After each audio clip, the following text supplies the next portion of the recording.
Put your wallet down, immediately. Sir, I found it on... The security guard was furious. I said put it down! Hands up! I was just trying to return it. Return it? You? A black kid, you stole it! His hands trembled. The security guard stepped closer. A black dog dares to trespass on my property. And I'm supposed to believe a hungry little thief showing up at midnight with $10,000 out of kindness? Silence. He hadn't eaten since yesterday. $3 in his pocket, a loaf of bread for him and his grandmother at home. He'd walked past every store, taken 3 buses in the rain, and gotten straight here. Not to beg, just to return it. He could keep it. He didn't do that. And what happened next completely changed his life. 12 hours earlier, Tyler Williams woke up to the sound of coughing. Not the small kind, the deep, rattling kind that made the walls feel thin. His grandmother, Nora Phillips, stood at the kitchen sink, one hand on the counter, the other pressed against her chest. 68 years old, 3 medications she couldn't afford, a body that was giving up faster than she'd ever admit. "Grandma, sit down." "I'm fine, baby." "You're not fine. Sit." She sat. He opened the cabinet. Half a box of rice, 1 can of beans, no bread, no eggs, no milk. The kind of empty that doesn't echo, it just stares back at you. Her pill bottles lined the counter, 2 empty, 1 almost gone. Refill wasn't for another 11 days. He poured the last handful of cereal into a bowl and placed it in front of her. Then he filled a glass of water for himself. "Where's yours?" "I already ate." "Tyler James Williams, don't you lie to me in my own kitchen." He kissed her forehead. She caught his wrist. Thin fingers, iron grip. "Your mama would be so proud of who you are. Don't you ever let this world make you hard." He grabbed his jacket and walked out the door. Behind him, the fridge hummed, nearly empty, just like everything else in that apartment. The peeling wallpaper, the one working lamp, the leak in the ceiling they'd stopped putting a bucket under because the bucket had a hole too. 6:15 a.m., Hank's Diner. Tyler tied his apron and hit the floor before the first customer sat down. Coffee, plates, refills, wipe the counter, repeat. 4 hours of "excuse me" and "yes ma'am" and "coming right up," all with a smile he built from scratch every morning. Hank Dawson, 62, thick arms, a face like cracked leather, watched him from the kitchen window. Halfway through the rush, he slid a plate of scrambled eggs across the pass. "Eat." "I'm good, Hank." That wasn't a question. Tyler ate standing up. First food in 31 hours. He didn't taste it. He inhaled it. 3 p.m. Save Mart grocery, second shift, stocking shelves, heavy boxes, fluorescent lights that buzzed like trapped insects. A woman in the cereal aisle snapped her fingers at him, actually snapped like calling a dog. "Hey, you, where's the organic oatmeal?" "Aisle 6, ma'am."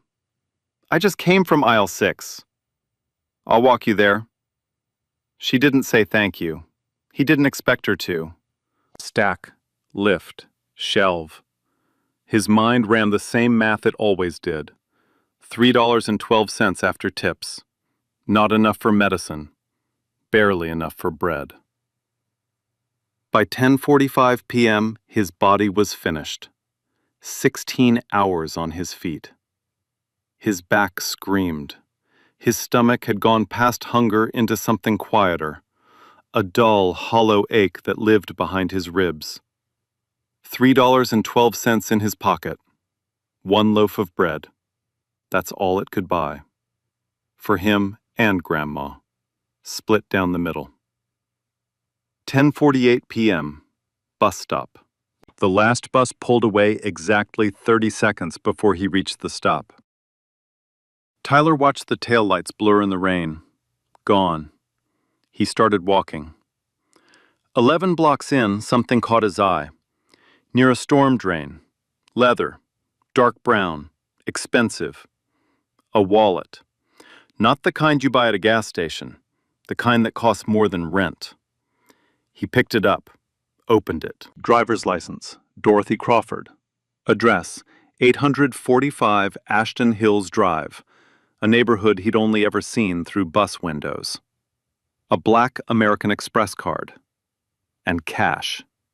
He counted it twice. $10,000. His hands shook. Not from the cold. Nobody would know. He could walk into any store right now and eat for the first time in weeks. $10,000 could pay the electric bill 3 times over. 6 months of Nora's medications. A full fridge, the kind he'd forgotten existed. Maybe even fix the ceiling. Maybe even breathe. He stood in the rain for a long time. The money sat in his palm like a question. Then he noticed the note, folded, tucked behind the bills, handwritten in shaky cursive. For Dorothy, come home. 3 words, come home. Somebody out there was waiting, worried, missing her. Tyler closed the wallet, looked at the bus schedule posted on the pole. 3 transfers to Ashton Hills, last connection leaving in 4 minutes. He looked across the street at the corner store. Bread in the window. $2.50. Then he looked down at the wallet. $3.12 in his pocket. $10,000 in his hand. Grandma at home. Hungry. A stranger out there. Missing this. He didn't buy the bread. He ran for the bus. The first bus smelled like bleach and wet metal. Tyler sat in the back row, backpack on his lap, the wallet zipped safe inside. Outside the window, his neighborhood scrolled past. Check-cashing stores, boarded-up storefronts, a liquor store with bars on every window. He knew every crack in every sidewalk out here. The second bus was emptier, cleaner seats. The streets widened. Lawns appeared. Actual grass, cut low, green even in the rain. Streetlights that all worked. No missing bulbs, no flickering, no broken glass on the curb. By the third bus, he was the only passenger. The driver glanced at him in the rearview mirror. Twice. 3 times. Tyler pulled his hood lower and stared out the window. He thought about Nora, alone in that apartment right now, waiting for bread that wasn't coming. He checked his phone. 11:15 p.m. No missed calls. She was probably asleep in her chair, TV on low, the way she always did when she was waiting up but didn't want him to know. He hadn't told her where he was going. She'd worry. Or worse, she'd tell him to keep the money. And some part of him knew that if she said it out loud, he might listen. He pressed his forehead against the cold glass. His reflection stared back. Dark circles under his eyes, jaw tight. A boy pretending to be a man because nobody else was going to do it for him. Outside, a family sat in a bright dining room. White tablecloth, candles, plates full of food. A kid about his age laughing at something on his phone. Tyler looked away. Ashton Hills. He'd seen the name on the news once. Ashton Hills homeowners oppose new bus route. That kind of neighborhood. The kind that voted against bus stops because bus stops brought people like him. The houses here didn't look like houses. They looked like statements. Stone facades, circular driveways with 3 cars each. Porch lights that existed for decoration, not survival. Sprinkler systems running in the rain. Watering lawns that were already drowning. Every block was a mirror, showing Tyler everything he didn't have, everything Nora would never have. He got off at the last stop. No sidewalk from here, just a private road lined with oak trees older than his grandmother. His sneakers were soaked through. Every step sounded like peeling tape off wet cardboard. A sign at the entrance read, "Private property, no soliciting. Trespassers will be prosecuted." He kept walking. No cars, no voices, just the sound of his own breathing and rain hitting stone. The kind of silence that doesn't feel peaceful. It feels like it's watching you, like you don't belong here. And the silence agrees. 845 Ashton Hills Drive. The Crawford estate sat behind iron gates 12 feet high, stone pillars on either side. A security camera swiveled toward him the moment he stepped under the light. Red dot. Steady. Watching. He pressed the intercom. Rain dripped off his fingers. No answer. He pressed again. Nothing. A third time. Held it. A voice crackled through. Male, sharp, already hostile. "This is private property. Step away from the gate." "Sir, I found a wallet. It belongs to someone at this address." "Leave it and go." "There's $10,000 inside. I'm not leaving it on the ground." Silence. The kind that makes you feel measured and found guilty at the same time. The gate buzzed, clicked, swung open slowly. What came next? You already heard it. The guard, the accusations, thief, dog, every word. But here's what you didn't see. After all of it, after being called every name that could break a person, Tyler didn't leave, didn't throw the wallet, didn't curse, didn't cry. He held it out, both hands, steady. "This belongs to your employer." The guard snatched it. No thank you. Didn't look him in the eye. Tyler turned around, started walking back down the dark driveway. Rain on his shoulders, nothing in his hands. That's when he heard it. A voice from inside the house. Small, fragile. "Wait." Tyler stopped. Rain ran down his face. He wiped it with the back of his hand. Or maybe it wasn't rain. The voice belonged to an old woman. She stood in the doorway behind the guard. White hair, thin as paper, a cashmere shawl pulled tight around her shoulders. Her hands shook. Not from anger, from age. From something breaking inside her that had been breaking for a long time. "Bradley, what are you doing?" The guard straightened up. "Mrs. Crawford, go back inside. I'm handling it." "Handling what? That boy is soaking wet." "He had your wallet, ma'am. I'm dealing with—" "I heard what you said to him." Her voice was quiet, but the kind of quiet that cuts deeper than shouting. Every word. The guard opened his mouth. She raised one hand. He shut it. Dorothy Crawford, 78 years old, early-stage dementia, a woman whose own son hadn't visited in 6 weeks, stepped past her security guard and walked toward Tyler. Her slippers got wet on the stone.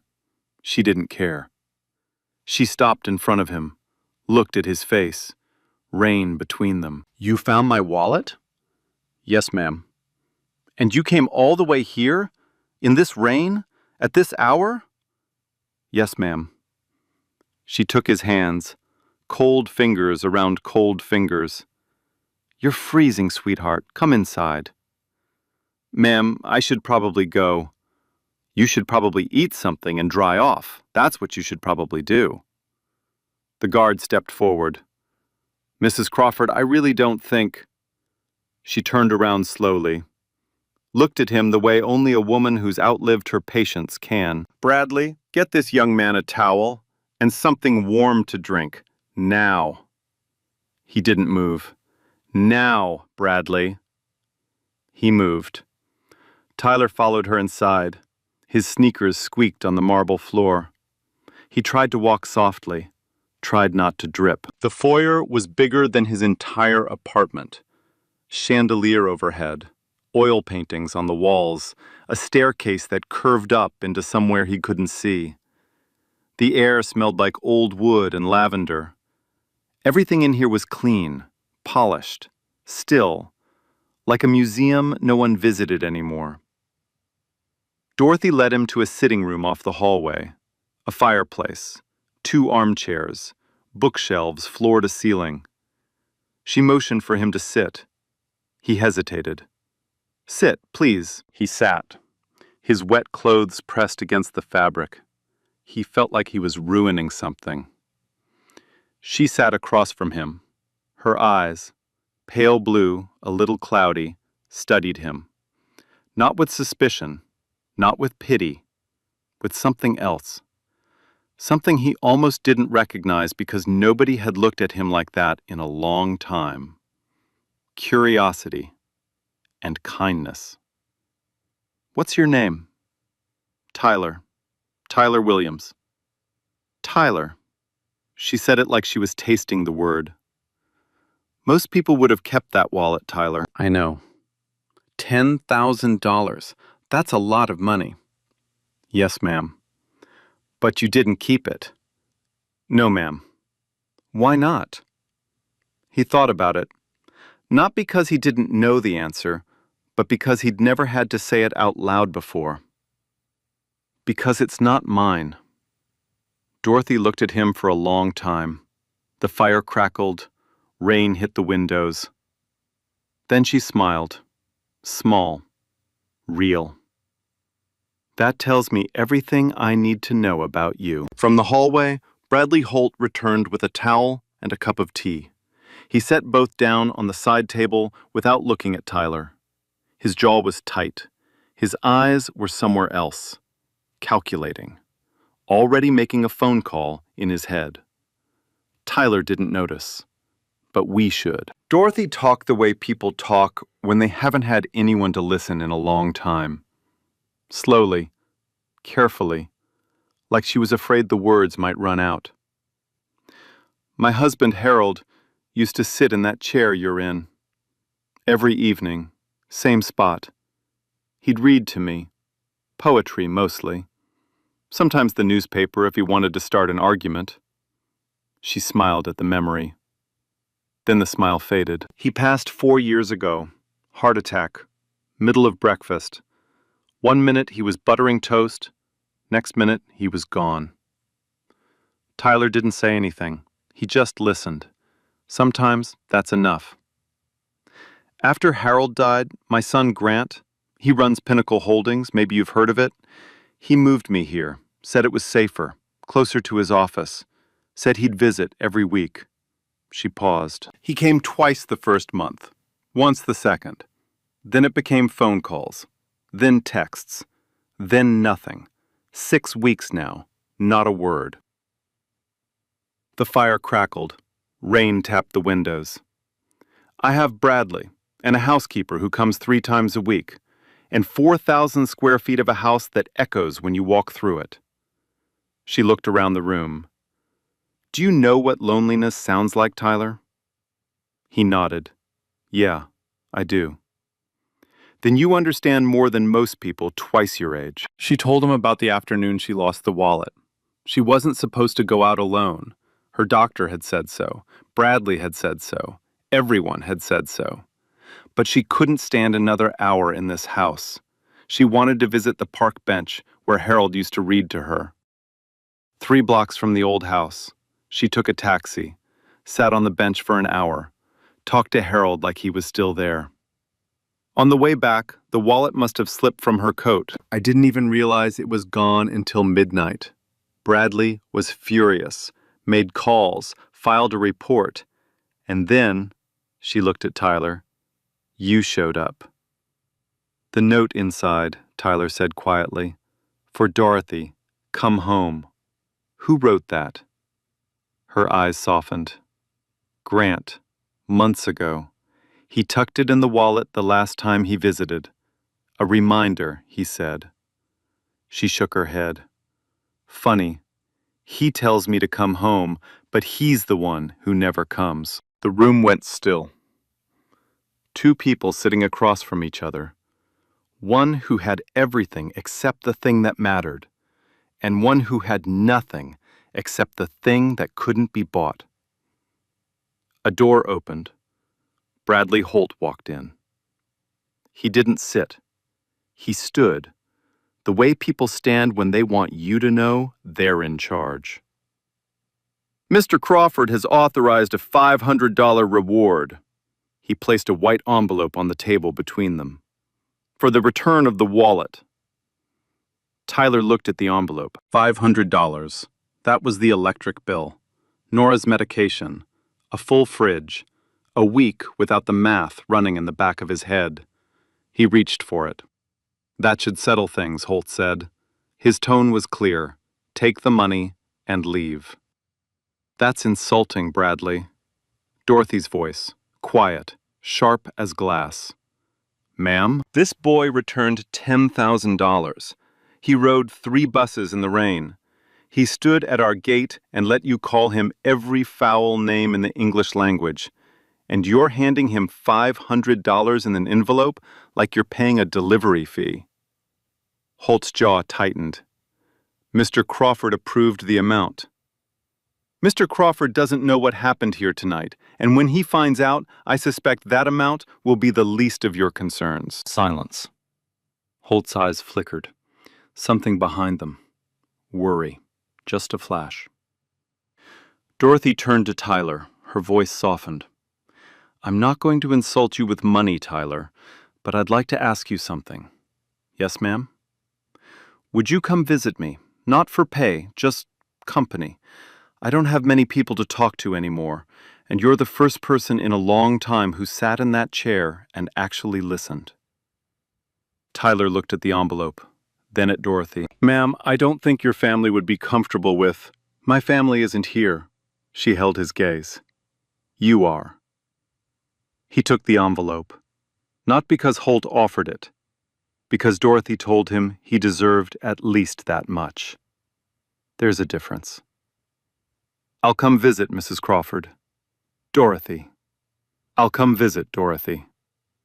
She smiled. The first real one all night. 11:55 p.m. Tyler's apartment. He walked through the door quietly. Nora was asleep in her chair, TV on low, a blanket she'd pulled over herself. He set the envelope on the kitchen table, took off his wet shoes, put them by the radiator. Then he sat down and opened the envelope. $500, 5 crisp bills. He stared at them. 24 hours ago, he'd had $3.12. In the morning, Nora found the money. She stood in the kitchen holding the bills like they were made of glass. Where did this come from?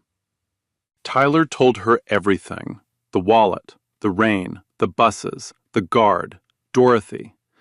Nora listened without interrupting. When he finished, she was quiet for a long time. You could have kept it all. You raised me better than that. She didn't say anything else. She just pulled him into her arms and held on. Her shoulders shook. He held her tighter. That week, the electric bill got paid. The fridge got filled. Nora's prescriptions, all 3, got refilled.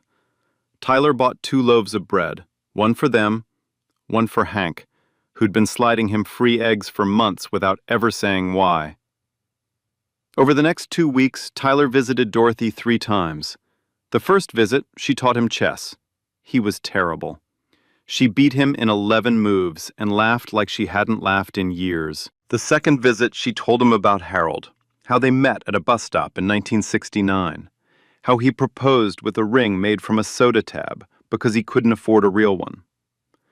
Tyler told her about his mother, how she used to sing while she cooked, how she disappeared when he was 12, how Nora never once complained about raising him alone. The third visit, Dorothy handed him a leather-bound journal. Write everything down, Tyler. Your story matters. He opened the cover. Inside, in her shaky handwriting, for Tyler, who reminded me that the world still has good people. He didn't know what to say, so he just said, Thank you, Dorothy. From the hallway, a shadow moved. Bradley Holt, phone pressed to his ear, watching them through the crack in the door. He wasn't smiling. For the first time in a long time, Tyler's life felt like it had edges that didn't cut. The fridge was full. The lights stayed on. Nora was taking all 3 medications on schedule. She even hummed while she cooked, something she hadn't done since before the electric got shut off last winter. And twice a week, Tyler went to see Dorothy. It became a rhythm. Bus, gate, tea, chess. He was getting better. Not good. Dorothy still crushed him in under 20 moves. But better. She noticed. "You're learning to think 3 steps ahead," she said one afternoon in the garden. Sun through the trees, birds, the kind of quiet that actually feels peaceful. "I'm learning to stop losing in 10 minutes. That's not the same thing." She laughed. Then she moved her queen across the board and took his knight. "You know what Harold always told me about chess?" "What?" "The queen is the most powerful piece on the board. But she starts in the same row as everyone else. Right next to the king. Same square. Same beginning." She looked at him. "It's not where you start, Tyler. It's what you become when nobody's watching." He didn't respond, but he wrote it down later, in the journal. Page 4, 4:30 p.m., outside the Crawford estate. Jerome pulled up in his beat-up Civic, music low, window down. "How's your rich grandma?" "She's not my grandma. You visit her more than her actual family does. That's grandma territory." Tyler got in, buckled up.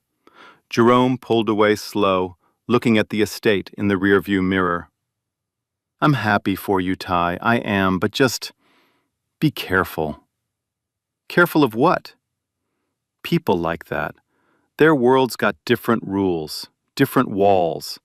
And when something goes wrong, and something always goes wrong, it's not them standing in the rain. It's us." Tyler looked out the window. She's not like that. Maybe she's not, but everybody around her is. They drove in silence for a while. Street by street, the lawns got smaller. The sidewalks cracked again. Home. Jerome was right about one thing. Something was about to go very, very wrong. 6:02 a.m., Tyler's apartment. The knock came hard, 3 times, the kind that doesn't wait. Tyler was already up, getting ready for his shift at the diner. Nora was in the kitchen, heating water for tea. The knock made her flinch. Hot water splashed on the counter. Tyler opened the door. 2 police officers, one with a hand on his belt, the other holding a folded piece of paper. "Tyler Williams?" "Yes, sir. We need you to come with us. We have a report filed regarding items stolen from the Crawford estate." The air left the room. "Stolen? I didn't steal anything." "A silver bracelet and an antique clock. Total estimated value, $8,500. Security footage shows you entering and exiting the residence on multiple occasions over the past 2 weeks." "I was visiting. Mrs. Crawford invited me." "Sir, we need you to turn around." "I didn't do anything." "Turn around. Hands behind your back." Nora appeared in the hallway. Robe, slippers, shaking hands. "What's happening? Tyler? Tyler, what are they doing?" "Grandma, it's okay. It's a mistake. I'll be back." The handcuffs clicked. Cold metal. Tight. His wrists pressed together behind him. They walked him out the front door, down the hallway, past Mrs. Henderson next door, who opened her door a crack and then closed it. Past Jerome's apartment, door shut, still asleep. Past the mailboxes with the broken locks. Into the back of a squad car.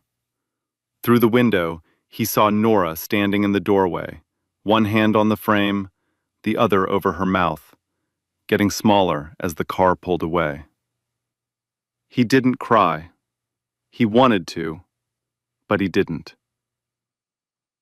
7:40 a.m., police station, interview room, fluorescent light, gray walls, a metal table bolted to the floor, one chair on each side. The chair was cold. Everything was cold. A detective sat across from him, mid-40s, tired face, coffee-stained folder. "Tyler, walk me through it." "I found a wallet.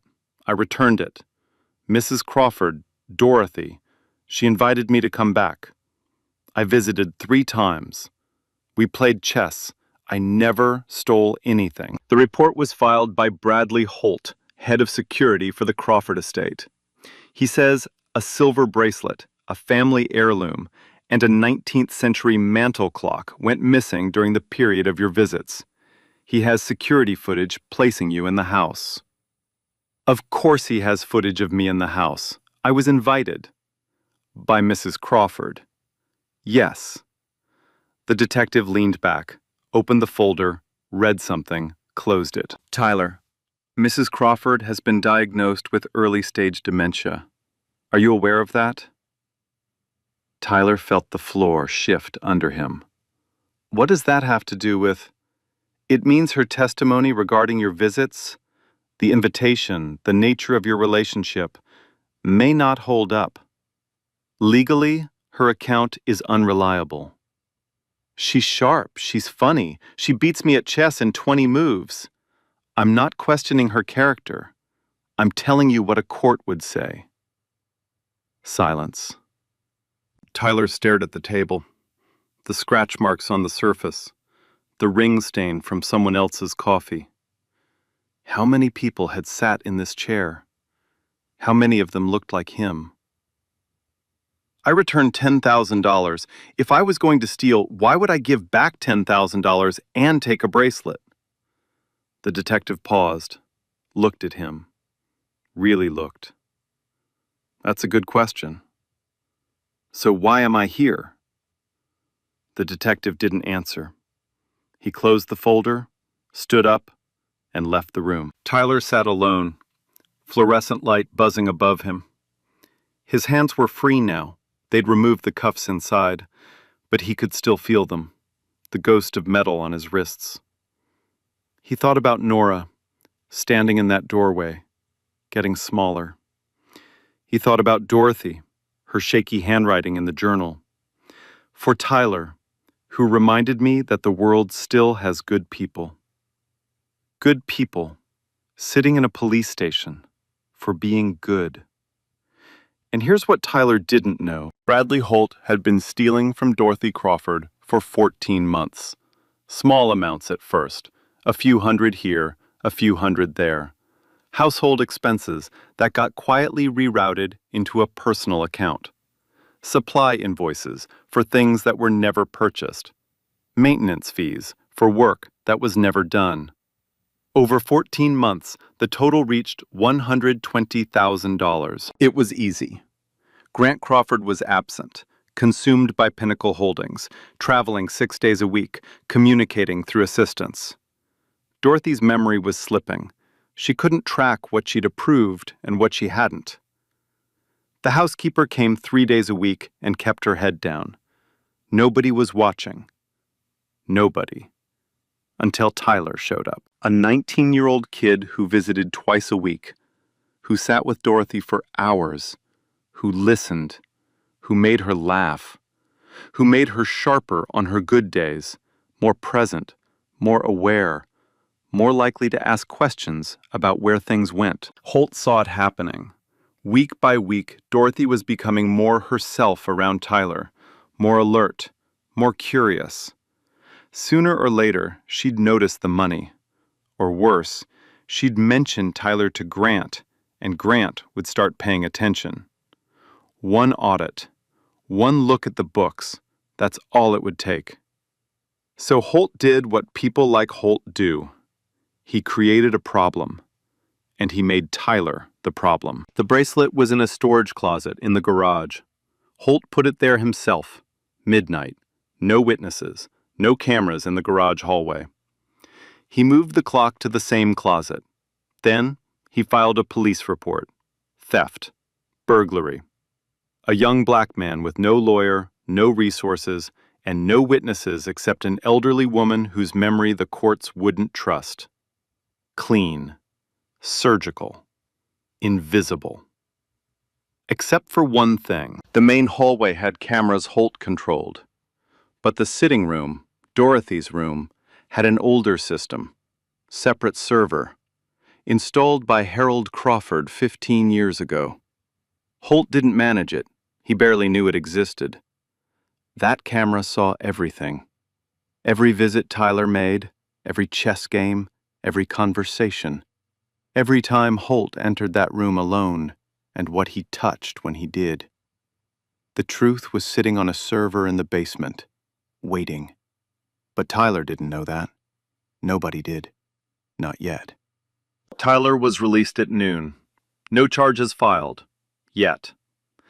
The detective told him not to leave town. Said it like a warning. Said it like a promise. He walked home. No bus fare. 45 minutes in the sun this time, which felt like a cruel joke after last night's rain. Nora was sitting at the kitchen table when he walked in. She hadn't moved. The tea was cold. The TV was off. She looked at him. He looked at her. "I didn't do it, Grandma." "I know." 2 words. That's all she needed to say. He sat down across from her. She reached over and held his hand. They stayed like that for a while. His phone buzzed. Jerome. "Ty, what happened? Mrs. Henderson told me she saw cops at your door this morning." "They think I stole from Dorothy's house." "Did you call a lawyer?" "With what money, Jerome?" Silence on the line. Then, "I'm calling Hank." "Hank? What's Hank gonna do?" "I don't know. But that man's been feeding you free eggs for 6 months. He's the only person with a phone number I'd trust." Jerome hung up. 20 minutes later, Hank Dawson was standing in his diner kitchen, apron off, phone to his ear. He wasn't calling a lawyer. He was calling someone better. Claire Ashford, 53, board member of the Crawford Foundation, former forensic accountant, and the woman who'd been quietly flagging inconsistencies in Dorothy Crawford's household expenditure reports for the past 3 months. Hank had known Claire for 11 years. She ate at his diner every Thursday, same booth, same order, same $2 tip that became 20 when she found out he was hiring kids from the neighborhood. "Claire, I need a favor." "What kind?" "The kind where you look at something and tell me if it smells the way I think it smells." He told her about Tyler, all of it, the wallet, the rain, the visits, the arrest. Claire listened the way forensic accountants listen, without interrupting, building a spreadsheet in her head. The security head filed the report? Bradley Holt. Holt. She said the name like she'd been waiting to say it. "I've been watching his expense filings for months. Supply invoices that don't match inventory. Maintenance contracts with companies that don't exist. I flagged it twice. Both times it got buried." "How much are we talking?" "If I'm right, over 6 figures. Hank exhaled. "So this kid gets arrested for stealing a bracelet, and the guy who filed the report has been draining the old woman's accounts for over a year." "That's exactly what I'm thinking." "Can you prove it?" "I need access to the estate security system, the full system, not just the clips Holt submitted to police." "And how do you get that?" "I'm on the foundation board. Dorothy's estate falls under our fiduciary oversight. I don't need Holt's permission. I need a court order." She paused. "Or, I need Dorothy to let me in." 2 days later, the Crawford estate. Claire arrived at 10 a.m. Professional, calm. A leather briefcase and an authorization letter from the Foundation's legal counsel. Holt met her at the door. His smile was perfect. His eyes were not. "Ms. Ashford, I wasn't expecting—" I'm here to review the household security records as part of a routine fiduciary audit. Mrs. Crawford has been notified. I can pull the relevant files for you. I'll review them myself. All of them, including the auxiliary systems. Something moved behind Holt's eyes. A flicker. The kind of flicker that looks like confidence cracking. Auxiliary systems? Harold Crawford installed a separate camera system in the sitting room. Independent server. Basement. I assume you're aware of it. He wasn't. And she knew he wasn't. That's why she said it. The sitting room footage told the whole story. Holt entering the room alone. Opening Dorothy's cabinet. Removing the silver bracelet. Placing it in his jacket pocket. Walking to the garage. Storing it in a closet behind a toolbox. Same thing with the clock. Both timestamps, 3 days before he filed the police report. The server also held 14 months of financial access logs, remote logins to Dorothy's household accounts, transfers, reroutes, all traced back to one user, Bradley Holt. $120,000 gone. Claire closed her laptop, picked up her phone. I need to speak with Grant Crawford directly, not his assistant, not his office, him. That evening, the Crawford estate. Grant Crawford arrived in a black sedan at 9:15 p.m. No entourage, no assistant, just a man in a wrinkled suit who looked like he hadn't slept on the flight. He didn't ring the bell. He had a key. He hadn't used it in 6 weeks. Claire met him in the foyer. She didn't shake his hand. She opened her laptop. Watch. Grant watched. All of it. The sitting room footage, Holt removing the bracelet, Holt moving the clock, the financial logs, 14 months of transfers, reroutes, ghost invoices, $120,000 drained from his mother's accounts while he was in boardrooms and business dinners pretending the distance didn't matter. He didn't shout.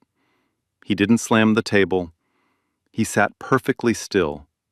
His jaw worked back and forth, slow, like he was grinding something down inside himself.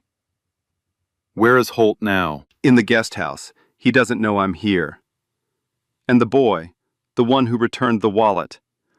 Tyler Williams, 19 years old, arrested 2 days ago based on Holt's report, released without charges, but the report is still on file. Arrested. Grant repeated the word like he was tasting poison. He returned $10,000 to my mother, and he got arrested? Yes. Silence. Long. Heavy. The kind that bends furniture. Grant closed the laptop, stood up. Fire him tonight. I'll call the police myself. And Claire, get me everything on Tyler Williams. Everything. 20 minutes later, Bradley Holt was standing in the driveway. No jacket, no phone. A cardboard box in his hands. 2 officers waiting by a cruiser. He didn't say a word. There was nothing left to say. The gate closed behind him. 4 weeks later, the Crawford Foundation Annual Gala. 300 guests. Black tie. Crystal chandeliers, a ballroom in the Kensington Grand Hotel that cost more per night than Tyler made in a month. Tyler sat in the back row, Nora beside him in a dress she'd borrowed from Mrs. Henderson next door. Jerome on his other side, pulling at his collar like it was choking him. Why are we here, Ty? Dorothy invited us. She said Grant wanted to meet me. Meet you? In there? Jerome looked around. Bro, I don't even know which fork to use. There's only one fork, Jerome. There's 3. I counted. Nora reached over and squeezed Tyler's hand. Sit up straight, baby. He sat up straight. The lights dimmed. Grant Crawford walked to the podium. Tall, gray at the temples. Calm in the way only people who've never had to worry about rent can be calm. He looked out at the room, didn't smile, didn't greet, just looked. I want to tell you a story tonight. It's not a comfortable one. The room shifted. Glasses stopped clinking. 5 weeks ago, a 19-year-old young man was walking home from his second job. It was past 11. He'd been working since 6 in the morning. He hadn't eaten a full meal in 2 days. He had $3 in his pocket, enough for one loaf of bread. That loaf was going to be split between him and his grandmother. Tyler's chest tightened. He didn't know this was coming. On the way home, he found a wallet on the sidewalk. Inside was $10,000 in cash, a credit card, and a note written by me that read, "For Dorothy, come home." Grant paused. Let the silence do the work. The wallet belonged to my mother. She'd lost it that afternoon. This young man, hungry, exhausted, with every reason in the world to keep that money, did not keep it. He took 3 buses in the rain at midnight to a neighborhood he'd never been to return every single dollar to a woman he'd never met. A murmur rolled through the crowd. And when he got there, my head of security called him a thief, called him a dog, told him to get on the ground. The murmur stopped. The room was stone. This young man did not shout, did not leave. He held the wallet out with both hands and said, "This belongs to your employer." My security guard snatched it from his hands and didn't even look him in the eye. Grant gripped the podium. His voice stayed level, but something underneath it was shaking. My mother, Dorothy Crawford, 78 years old, heard everything from inside the house. She walked outside in her slippers, in the rain, and brought this young man inside. She gave him a towel, a cup of tea. And over the next 2 weeks, something happened that I failed to make happen in 4 years. She found a friend, someone who listened to her, someone who visited, someone who cared. He reached under the podium, pulled out a leather-bound journal, held it up. My mother gave him this journal. Inside the cover, she wrote, "For Tyler, who reminded me that the world still has good people." Tyler's throat closed. Nora's hand tightened on his. And then my head of security, the man I trusted to protect my mother, framed this young man for theft. He planted evidence, filed a false police report, had this boy arrested in front of his grandmother at 6 in the morning. Handcuffs, squad car, all of it. The screen behind Grant lit up, a grainy security image. Tyler, torn hoodie, walking away from the wallet in the rain, alone. He did this to cover up his own crimes. Bradley Holt stole over $120,000 from my mother over 14 months. And when a 19-year-old kid with $3 in his pocket threatened to expose that, simply by being kind, Holt tried to destroy him. Grant looked directly into the room, 300 faces staring back. I was absent. I failed my mother. I let a stranger do what her own son should have done. I do not get to stand here and pretend I'm the hero of this story. I'm not. He paused, took a breath. But I can tell you who is. The screen changed. A photograph. Tyler sitting across from Dorothy in the garden. Chessboard between them, both of them laughing. His name is Tyler Williams. Every head in the room turned toward the back row. Tyler didn't move. Nora was crying. Jerome had stopped pulling at his collar. Grant spoke slowly, each word placed like a stone. Kindness without witnesses is the only kind that counts. The room held its breath. Then, applause. Not polite applause, the kind that starts in the chest. Tonight, the Crawford Foundation is establishing a full scholarship, tuition, housing, books, and a living stipend for Tyler Williams to attend any college or program of his choice.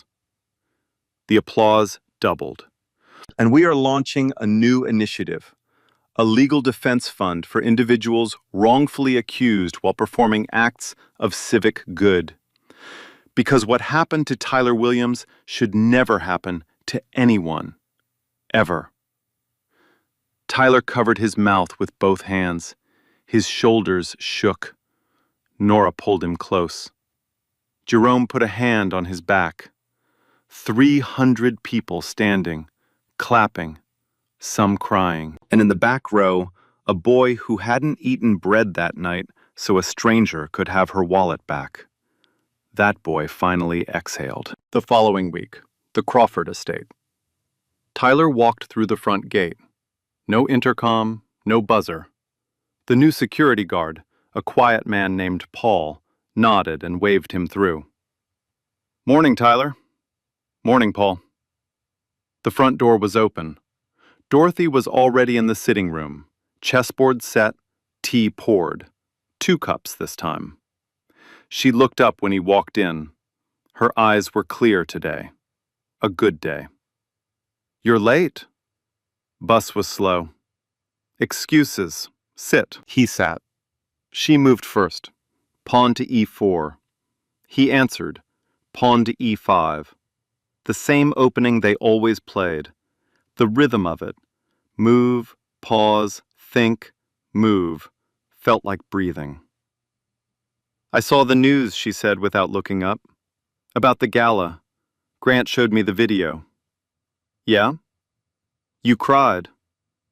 "I didn't cry." "Tyler, I have dementia, not blindness." He laughed. She laughed. The sound filled the room the way Harold's voice used to.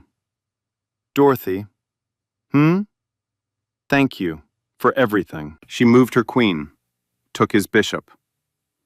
"Don't thank me. You did this. All I did was open the door." She looked at him over the chessboard. "And you walked through it. That took more courage than anything I've ever done." From the hallway, Grant Crawford leaned against the doorframe, arms crossed, watching. His mother was laughing, really laughing. The boy across from her was the reason. Grant didn't interrupt. He just stood there, learning something no boardroom had ever taught him. That presence is the only currency that matters. Later, walking Tyler to the gate, Grant said quietly, "You gave my mother something I couldn't. Time." Tyler looked at him. "You still can. She's right inside." Grant nodded, went back in, sat in Harold's chair. Dorothy looked at him, surprised, then not surprised, then something softer than both. "Hi, Mom." "Hi, baby." The next morning, Tyler's apartment, sunrise. New light through clean windows.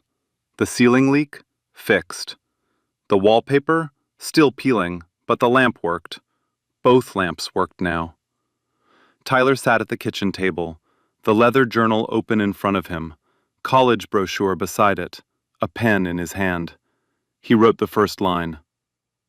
Nora came out of the kitchen, set a plate in front of him. Eggs, toast, fruit, a full plate, a real plate. He looked up. She smiled. "Eat. You've earned it." Same words Hank said in the diner. Same word Nora had said 100 times before. But now, everything behind it was different. Tyler ate. Slowly this time. He tasted every bite. Bradley Holt was charged with grand larceny, wire fraud, and filing a false police report. He is awaiting trial. Tyler Williams is currently enrolled in a college program on a full Crawford Foundation scholarship. He visits Dorothy every Saturday. Dorothy Crawford now has a full-time companion, weekly chess games, and a son who comes home every Sunday. Grant Crawford donated an additional $2 million to the foundation's legal defense initiative. Nora Phillips got a new fridge. Both lamps work. The ceiling doesn't leak anymore. Jerome still can't figure out which fork to use. Hank still slides a plate of eggs across the counter every morning. He never says why. And the journal Dorothy gave Tyler? He writes in it every night. The first page, in his handwriting, a little shaky, a little unsure, reads, "It started with a wallet in the rain, and a choice I almost didn't make." You know what I learned from Tyler? Who you are is not what you have. It's what you do when you have nothing. Anybody can be honest when they are full. Anybody can be generous when they are rich. But being honest when you are starving, being generous when you can't buy even bread, that's not the character. That's the realist version of who you are. And here's the thing. Nobody teaches you that. No school, no book. You learn it from the kitchen table of grandmother who gives you her last bowl of cereals and saying, "Don't let this war make you hard." That's the education that matters. That's what you build human being. But I need to say this too. Doing the right thing doesn't always protect you. Sometimes it costs you. Sometimes you get punished for being good. And that's the hardest lesson of all. Because the world will look at you and say, "Why bother?" And the answer is because you have to live with yourself. Tomorrow, next year, forever, the world might not see what you did, but you will always know. So, I'm asking you who you are when nobody's watching, not who you want to be. Who are you? Think about that tonight. Like, share, subscribe. Real stories, real justice, every week. And remember, kindness without witnesses is the only kind that counts.